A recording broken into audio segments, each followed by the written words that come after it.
Friends दिनैथ' 27 जानुवारि नङा होमबा 27 जानुवारि 2022 मायथाइ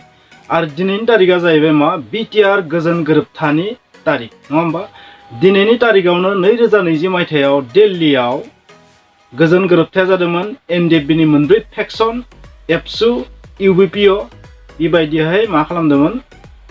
दिनै BTR गोजोन गोरोबथाखौ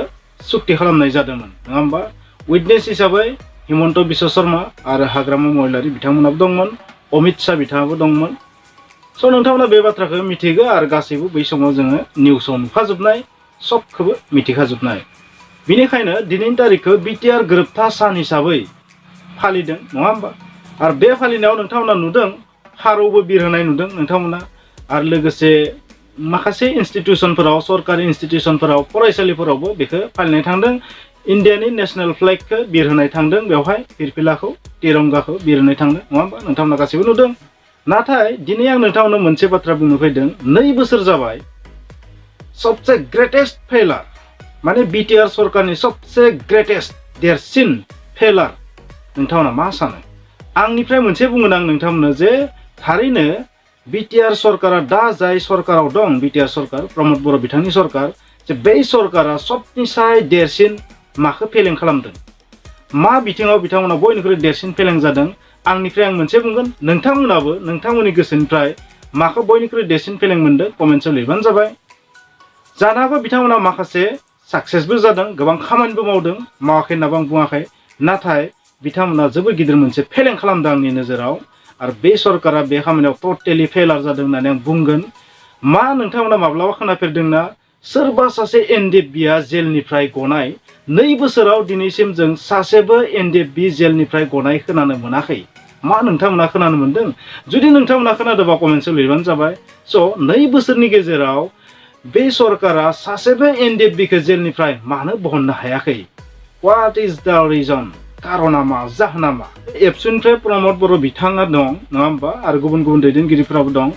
आङो एबसुखौ गारनानै NDFB बिथांमोनाबोथ' माखासे गेदेर गेदेर बिबान दं बिथांमोना माबायदि लिडिं खालामदों मानो सासेबो NDFB दिनैसिम जेलनिफ्राय गवाखै केसआ जोबदों होननासो बुंदों केस जोबनायनि उनावबो मानो जेलनिफ्राय गवाखै थामहिनबा आंनि बुंनो नागिरनाया जाहैबाय जाय बिथाङा सुक्ति खालामदोंमोन सिगनेचार खालामदोंमोन सागान होदोंमोन बे MOS आव बिथां रन्जन दैमारी बिथाङा मानो जेलनिफ्राय गवाखै बेबो जोबोर गिदिर मोनसे फेलार रन्जन दैमारीनि बाथ्राखौथ' आं गारबाय बिथांमोना बुंनाय बादिबा सरकाराव थानाय बिथांमोना बुंनाय बादिबा सुक्ति जानायनि सिगांनो बिथाङा CBI कर्टआव कनभिक्टेड माने भारदिगा ओंखारग्रोदोंमोन बेनिखायनो बिथांखौ बरननायाव उदां अख्राङाव लाबोनायाव जोबोद प्रब्लेम जादों नाथाय माखासे केडार बिथांमोना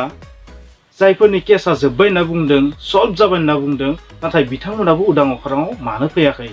स' आंनिफ्राय बेखौनो बुंगोन बे सरकारा सबसे ग्रेटेस्ट फेलार हिसाबै सासेबो NDFB मानो होनबा NDFBआ बे सुक्तियाव दं नङा होमबा बे सुक्तियाव बिथांमोना सिगनेचार खालामदों स' बिथांमोननि केसआ दिनैसिम जोबाखै हमनानै ला उदां अख्राङाव फैयाखै बेखौबो आं मानिबाय नाथाय बिथांमोननि केसआ मानो कमप्लिटलि जोबाखै बे सबसे गिदिर फेलार होननानै बुंगोन जानो हागौ सरकाराव थानाय बिथांमोना खामानिखौनो मावाखै ओरैबो जानो हागौ सरकाराव थानाय दैदेनगिरि बिथांमोना जोबोद गोख्रों खामानि मावदों नाथाय आसाम सरकारखौ बिथांमोना प्रेसार होनो हायाखै भारत सरकारखौ बिथांमोना प्रेसार होनो हायाखै बा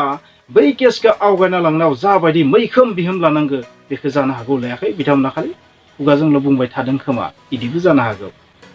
आंनि बुंनाया जाहैबाय मा ग्रेटेस्ट फेलार सबसे देरसिन फेलें होननानै आं सानो बे मोनसे बिथिंखौ स' नोंथांमोना माखौ बयनिख्रुइ देरसिन फेलें होनना सानो नोंथांमोना कमेन्टआव लिरबानो जाबाय दिनैनि बे तारिखआव आं बे बाथ्राखौ गोख्रोङै बुंगोन जे बे सरकारा बे मोनसे बिथिङाव टटेलि फेलार जादों BTCनि सरकारा NDFB केडारफोरखौ जाय बिथांमोना जेलाव दं बिथांमोनखौ उदां अख्राङाव लाबोनो थाखाय जाबादि गोख्रोङै खामानि मावदों होनना बुंबाय थादों नाथाय 2 बोसोराव बिथांमोना सासेबो NDFBखौ उदां अख्राङाव लाबोनो हायाखै स' खुगाजों बुंबा मा जानो जुदि मोगथाङाव दिन्थिनो हायाबा बेनिखायनो आं बुंगोन बे सबसे गिदिर फेलार थेवब्लाबो आं मोनसे आसा खालामगोन बे सरकारा जेन बे ग्रेटेस्ट फेलारखौ ग्रेटेस्ट साक्सेसआव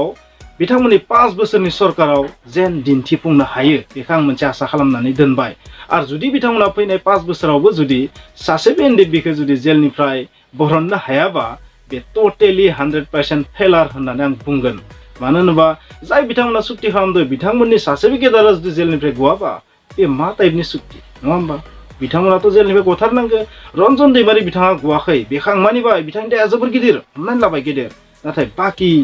केडारफोरनिया मा हाइनास नन हाइनासबो दों होनना बुंदों नन हाइनासफोरा मानो जेलनिफ्राय गवाखै जोबोर गिदिर कुइसन स' नोंथांमोनाबो कमेन्टआव लिरदो ग्रेटेस्ट फेलारा मा आं बुंनायनि अनगायैबो माबाफोर ग्रेटेस्ट जुदि फेलार दंबायोबा नोंथांमोना आंनो खिन्था आं बेखौबो आंनि भिडिअनि गेजेरजों नोंथांमोना आङो फोरमायहरगोन जानो हागौ आं माखासे गोरोन्थिबो बुंफ्लांदोंबो जानो हागौ जुदि गोरोन्थि बुंफ्लांदोंबा नोंथांमोना बर' फिसा साननानै निमाहा होबानो जाबाय नाथाय नोंथांमोना कमेन्टआव लिरनो दाबाव जे बे सरकारनि बिटिसिनि दा थानाय सरकारनि सबसे ग्रेटेस्ट फेलारा मा नोंथांमोना कमेन्टआव लिरबानो जाबाय खुलुमबाय।